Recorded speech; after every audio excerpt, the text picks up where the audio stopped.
సుఖభోగములయందు ప్రవర్తించునది బ్రతుకుచుండియు చచ్చినదయుండును. 1 Timothy 5:6. అపోస్తుడైన పౌలు తిమోతికి రాసిన పత్రిక ఇది. తిమోతి ఆ సమయంలో ఎఫెస్ సంఘంలో పరిచర్య చేస్తుంటాడు. ఈ పత్రికలో 5వ అధ్యాయం దగ్గరికి వచ్చేసరికి వృద్ధుల గురించి, యవ్వనుల గురించి, విధవరాండ్రుల గురించి, వారికి ఏ విధంగా బోధించాలి, వారికి ఏ విధంగా సహాయం చేయాలి అని రాస్తాడు. 1 తిమోతి 5వ అధ్యాయము 3-16 అదలైన విధవరాండ్రును సన్మానింపుము, సహాయం చేయము.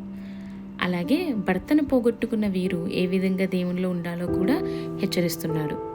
అదే సమయంలో విధవరాండ్రైన వారు ఫ్యామిలీకి ముందు ప్రయారిటీ ఇవ్వాలి. అంతేగాని స్వార్థపరులుగా జీవించినట్లయితే మీరు బ్రతికి ఉంటున్నారేమో, ఏదో కాలం గడుస్తుంది, మనం శరీరం సుఖపెట్టుకుందాం, మనం ఎవరికి సమాధానం చెప్పనవసరం లేదు కదా అనుకుంటున్న ఎడల ఈరోజు దేవుడు మీతోనే మాట్లాడుతున్నాడు.